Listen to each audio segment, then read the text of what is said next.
अस्सलाम वालेकुम dear students. तो हम स्टार्ट कर चुके थे exercise unit number 1 quadratic equation का। पीछे की वीडियोस में हमने एक्सरसाइज 1.1 के हर क्वेश्चन को डिटेल से कवर किया। हमने सारे मेथड्स जो कि होते हैं एक सोल्यूशन ऑफ क्वाड्रेटिक इक्वेशन के, जो कि फैक्टराइजेशन मेथड आता था, कंप्लीटिंग स्क्वायर था और क्वाड्रेटिक फार्मूला का था, वो सारी क्वेश्चन हमने डिटेल से डिस्कस किए। उसके बाद ये ट्रिकी क्वेश्चन भी हमने अलग अलग वीडियोज़ में बनाए हैं, आप लोग वो पीछे वीडियो में जाकर देख सकते हैं। हम आज स्टार्ट करने जा रहे हैं एक्सरसाइज 1.2। एक्सरसाइज 1.2 में कुछ टाइप्स ऑफ क्वेश्चंस होते हैं, तो एक्सरसाइज 1.2 के आज हम कुछ क्वेश्चंस भी डिस्कस करेंगे।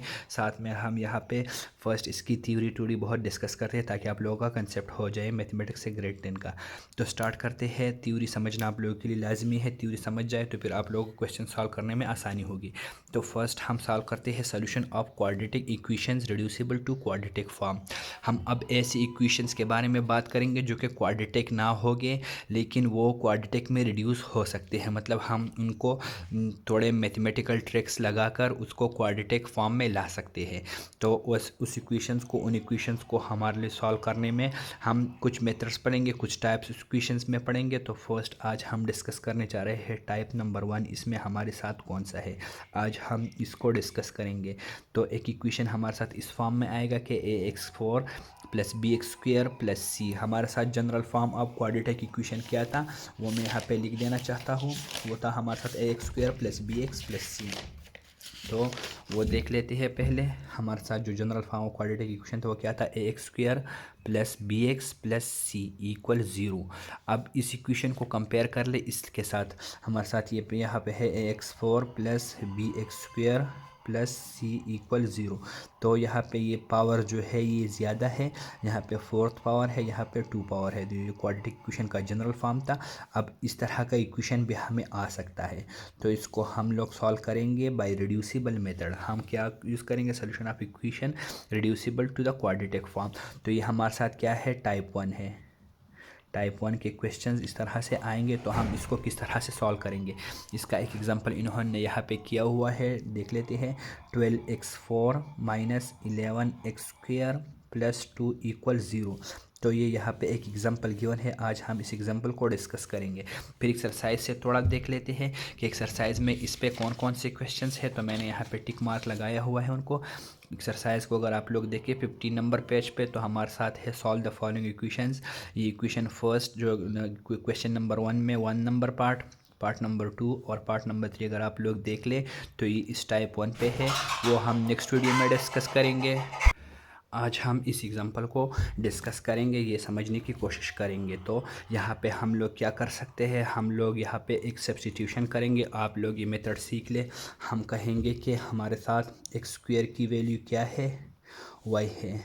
लेट्स से हम लोग इस तरह की एक एजम्पशन करेंगे, तो जहाँ पे एक्स स्क्वायर होगा हम उसको रिप्लेस करेंगे किससे, वाई से। तो यहाँ ये 12x की पावर 4 में किस तरह लिख सकता हूँ, 12x स्क्वायर होल स्क्वायर में लिखूँगा, ताकि मैं यहाँ पे एक्स स्क्वायर की जगह वाई पुट करूँ। फिर यहाँ पे माइनस 11 इंटू एक्स स्क्वायर लिखूँगा इस तरह से। फिर मैं क्या लिखूँगा, प्लस 2 अपनी जगह आ जाएगा। ये मैंने कहाँ से लिख दिया, ये इक्वेशन जो है 12x4 मैंने किस तरह के एक्स स्क्वायर उसके ऊपर स्क्वायर, ताकि मैं यहाँ पे एक्स स्क्वायर की जगह ब्रैकेट के अंदर की वैल्यू की जगह मैं वाई पुट कर सकूँ। यहाँ पे एक्स स्क्वायर है तो यहाँ पे भी मैं वाई पुट करूँगा। अब यहाँ पे हम लोग लिख देते हैं 12x स्क्वायर की जगह मैं वाई लिख रहा हूँ और ये स्क्वायर उसके ऊपर आएगा, तो ये 12y स्क्वायर हो जाएगा माइनस 11 और एक्स स्क्वायर की जगह वाई आ जाएगा प्लस 2 आ जाएगा इक्वल 0। अब इस इक्वेशन को अगर आप लोग देख लें तो ये आप लोग किस मेथड से सॉल्व कर सकते हैं, वो मेथड आप कोई भी अप्लाई कर लें। यहाँ पे आप लोग देखें, ये इन्होंने डायरेक्ट लिखा हुआ है 3y minus 2 plus into 4y minus 1। ये किस तरह से किया है, तो हम फैक्टराइजेशन मेथड यूज़ करते हैं, इन्होंने भी फैक्टराइजेशन मेथड यूज़ किया है।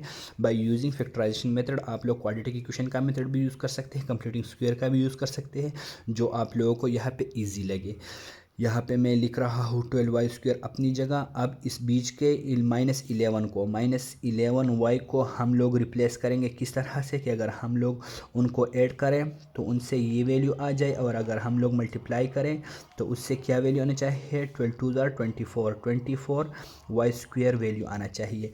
तो दो ऐसे टर्म्स कौन कौन से हो सकते हैं हमारे साथ दो ऐसे टर्म जिसके मल्टीप्लिकेशन से 11 आ जाता, जिसके एडिशन से माइनस 11 आ जाता है, और जिसके मल्टीप्लिकेशन से हमारे साथ क्या आ जाएगा, यहाँ पे आप लोग देख लें, जिसके मल्टीप्लिकेशन से हमारे साथ 24 आ जाता है और जिसकी एडिशन से हमारे साथ -11 आ जाता है। तो ये दो ऐसे कौन से टर्म हो सकते हैं? तो मैं यहाँ लिख रहा हूँ -8y -3y। ये दोनों आप लोग ऐड कर ले तो इससे -11 आ जाता है, और अगर मल्टीप्लाई करो तो +24y² आ जाता है। ये दो टर्म्स आप लोगों ने अपने जहन से इस तरह से सोच के निकाल देने हैं। आप लोग इसको अपना माइंड सेट यूज़ करके इसको निकालेंगे। तो यहाँ से इससे क्या कॉमन लेता हूँ, 4 कॉमन ले लेता हूँ, साथ में y कॉमन ले लेते हैं। तो यहाँ से 3 × y हो जाएगा, क्योंकि एक y मैंने कॉमन लिया है, माइनस यहाँ से 2 बचेगा, क्योंकि मैं यहाँ से एक y जो है वो निकाल चुका हूँ, साथ में 4 भी। तो ये -1 इससे लिखेंगे तो 3y -2 हो जाएगा। बीच के टर्म्स की वैल्यूज़ चेंज हो जाएगी अगर आप लोग माइनस कॉमन लेते हो तो यहाँ से मेरे साथ क्या आ जाएगी, 3y -2 एक दफ़ा लिखेंगे, फिर 4y -1 लिखेंगे इक्वल 0। तो यहाँ से ये वैल्यू इन्होंने 3y -2 × 4y -1 इक्वल 0। अब इन दोनों को अलग अलग हम 0 के बराबर लेंगे तो ये 3y -2 भी 0 के बराबर हो जाएगा और 4y -1 भी 0 के बराबर हो जाएगा। यहाँ से 3y की वैल्यू 2 हो जाएगी, फिर y की वैल्यू हमारे साथ 3 डिवीजन में चलेगा तो 2/3 हो जाएगी, और यहाँ से हमारे साथ 4y की वैल्यू 1 हो जाएगी, उस तरफ 1 चला जाएगी, फिर y की वैल्यू हमारे साथ 1/4 हो जाएगी। तो ये दो वैल्यूज़ जो है ये हमारे साथ एक y की आ गई। अब y की वैल्यू जब आप लोगों के साथ 2/3 और 1/4 आ जाती है तो अब लोग आप y को रिप्लेस करेंगे किससे, x² से। हमने y को क्या कहा था, x² को y कहा था। तो आप लोग लिखेंगे कि हमारे साथ x² की एक वैल्यू ये आ गई 2/3, और दूसरी वैल्यू हमारे साथ x² की क्या आ गई, ये 1/4। तो आप लोग इस तरह से लिखेंगे। अब ये जो है इस पर अंडर रूट हम ले लेंगे, तो x² under the root taking square root on both side, तो आप लोग लिखेंगे अंडर रूट 2/3, लेकिन प्लस माइनस साथ में लिखेंगे, क्योंकि ये x² की वैल्यूज़ है तो हमारे साथ दो रूट्स होने चाहिए। ये एक वैल्यू, दो वैल्यूज़ ये हो गई, +2/3 -2/3 हो गई। इस तरह से x² अंडर द रूट लेंगे, यहाँ पे प्लस माइनस अंडर रूट 1/4 लेंगे।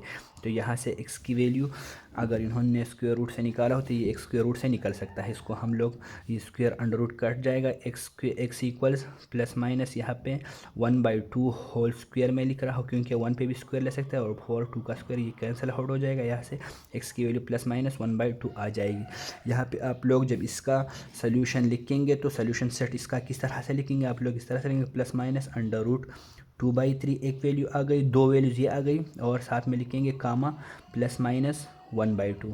तो ये आप लोगों के 4 सोल्यूशन आ जाएंगे। सोल्यूशन सेट में आप लोगों के 4 मेंबर्स होंगे, 2 प्लस माइनस अंडर रूट 2/3 हो गए, और 2 यहाँ पे प्लस माइनस 1/2 हो गए। ये क्यों आ गई 4, ये भी मैंने आप लोगों को पहले भी बता दिया कि जितना इसका डिग्री होगा उतने इसके रूट्स पॉसिबल होंगे। जो हम क्वाड्रेटिक इक्वेशन की बात करें तो उसका जो मेन पावर था वो 2 था, इसके 2 रूट्स थे। यहाँ पे 4 पावर है तो यहाँ पे हमारे साथ 4 रूट्स होने चाहिए। तो 2 ये हो गए, किस तरह से 2 है, प्लस है एक माइनस है, यहाँ पे ये 2 और है, प्लस है और माइनस है, तो ये 1/2 हो गए। तो इसका सोल्यूशन सेट इस तरह से आप लोग लिख सकते हैं। ये देखिए आप यहाँ पे। तो आज का ये क्वेश्चन होपफुली आप लोगों को समझ आ गया होगा। वीडियो को लाइक करना ना भूलिए। इंशाल्लाह हम अपने नेक्स्ट वीडियो में बात करेंगे एक्सरसाइज 1.2 की, उसमें हम ये टाइप 1 के जो 3 क्वेश्चंस है वो डिटेल से डिस्कस करेंगे। तो वीडियो को लाइक करना ना भूलिए, चैनल को सब्सक्राइब करना ना भूलिए, और आप लोगों का जो भी क्वेश्चन है रिगार्डिंग मैथ्स क्वेश्चन तो वो आप लोग मुझसे कमेंट सेक्शन में पूछ लिया करें। शुक्रिया।